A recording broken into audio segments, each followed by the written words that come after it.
At approximately 2:45 a.m. on Monday, the 31st of July 1972, Queensland's second worst mining disaster occurred at the Box Flat No. 5 colliery near Ipswich, killing 17 men and injuring many others.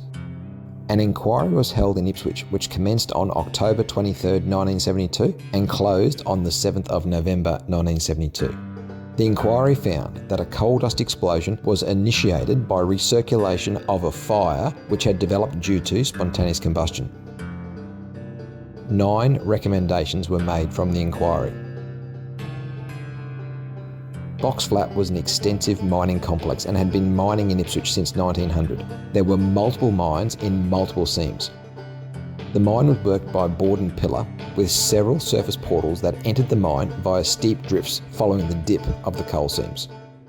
Strata support consisted of wooden props, crowns, and some bolting.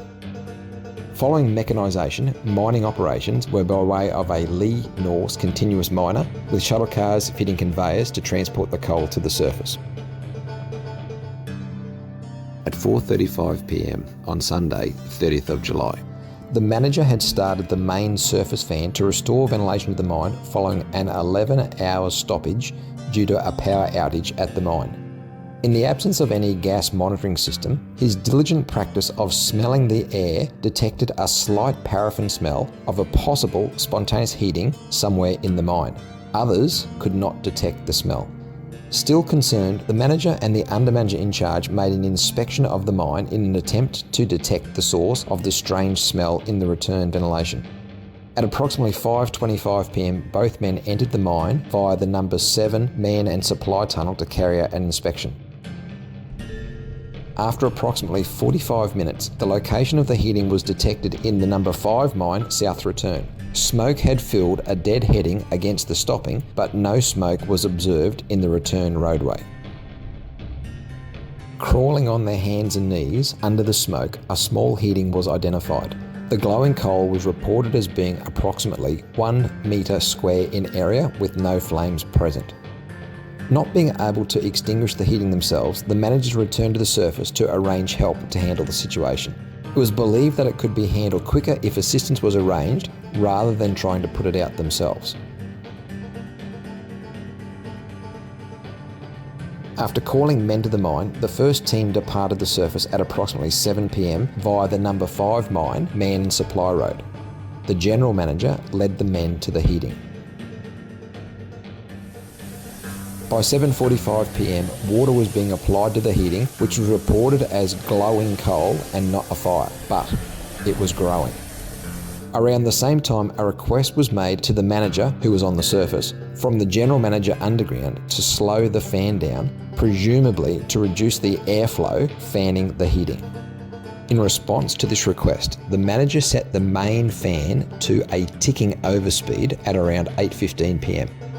The ventilating pressure was reduced from 5 inches to 3 inches of water gauge. Mines rescue were considered due to the need for a foam plug to minimise the ventilation to the location of the heating.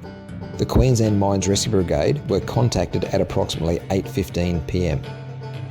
After further phone calls to the Chief Inspector of Coal Mines and Managing Director of Box Flat, the manager later re-entered the mine via No. 7 man and supply road. The men continued to fight the fire with water hoses from an adjacent cut-through that led to the intake haulage road north side of the fire location. Despite efforts to suppress the fire with water, it was soon apparent that the flames were now clearly evident and taking hold of timber and coal outby along the return roadway. Shortly after, smoke was reported to be coming down the intake haulage road. Unknowingly to the men at this point in time, the rising heat and smoke from the fire's intensity had created a thermal expansion such that the mine air was no longer being drawn out the mine via the main fan. This was due to the effects of convection in conjunction with the slow-moving air and its natural route down a 1-in-1 drift, which connected the No. 5 mine to the No. 7 mine. Heat rises, and as such, the expanding air was not able to escape rapidly enough.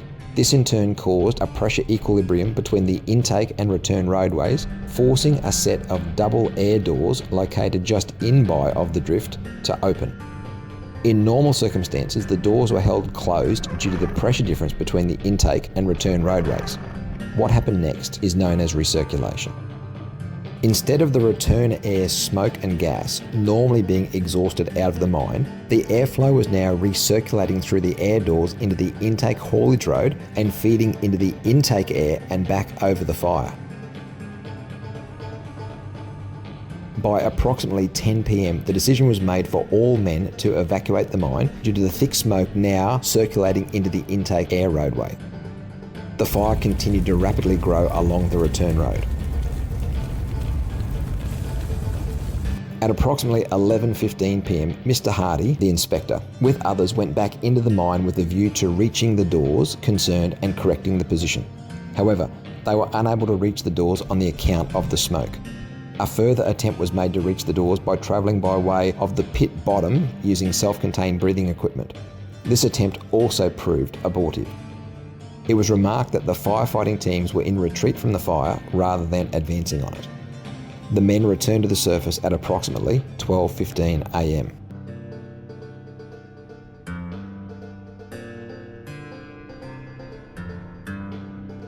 After further discussions, it was decided to investigate the practicality of cutting off the air intake from number 7 to number 5, which was feeding the fire in number 5. Mr. Hardy, Mr. Laurie and others boarded the number 7 man and supply rake and again entered the mine around 12:40 a.m.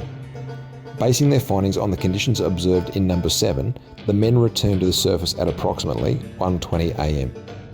It was decided that it was feasible to make an attempt to control the fire by temporarily sealing off the stone drives between number 7 mine and number 5, 460 metres from the surface.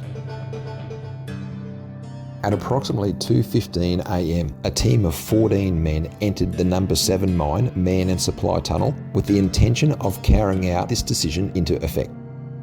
A short time afterwards, John Roach, a member of the rescue team, rang the surface and advised that smoke was now backing up against the intake in number 7, where previously airflow had been normal. It can be assumed that after the telephone call to the surface that the men would have started to make their retreat out of the mine. At 2:45 a.m, an underground explosion of considerable magnitude occurred. Eyewitness reports indicated that 2 large blasts occurred in succession, with catastrophic force, severely injuring a number of workers who were on the surface. At the time of the explosion, 3 other men had been working approximately 30 metres inside number 5 Belt Road, preparing for sealing operations. All 3 were killed as a result of the explosion. 14 of the surface workers around the vicinity were injured from showering debris and blast forces. One of the injured men, who had been inside the destroyed deputy's cabin, succumbed to his injuries 14 months after the explosion. In consideration of the severity of the blast and the hostile conditions of the thick smoke still exhausting from the mine entrances, difficult decisions had to be made. It was concluded that the men underground in number 7 mine would have perished immediately and that any attempt to recover them would render more lives at risk. Conscious of the fact that there had been 14 men underground in number 7 mine and 3 others in number 5 who at this time had been confirmed as fatalities, an executive decision was made to seal off the mine indefinitely.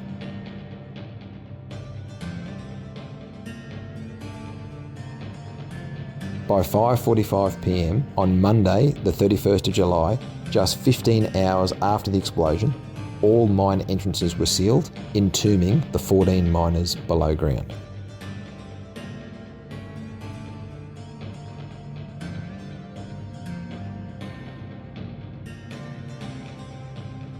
The box flat disaster was attributed to the combined power of 2 fundamental reasons that lean on each other.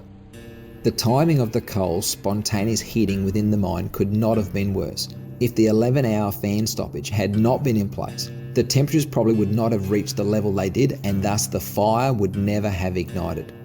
The second issue is recirculation and the role it played in the explosion. Recirculation is defined as being any amount of ventilation that passes through the same area more than once, leading to an unwanted and often dangerous situation, including a build-up of contaminants and in particular, flammable or explosive gases. It is deadly. Vain attempts at fighting the fire had been marred by these factors.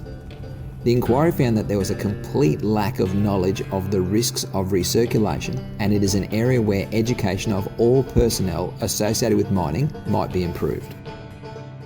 Despite the adjusting of the ventilation to slow the fan down, it would have been inevitable that the recirculation would have occurred regardless due to the fire and the characteristics of the mine.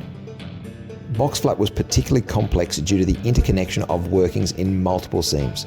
Sealing the entire mine would have been a catastrophic decision, and not one person suggested it, but it needed to be made. Even with the detection of recirculation, not one person, no statutory official, no manager, no inspector, no mines rescue official, no volunteer, no one identified the significant risk of an explosion.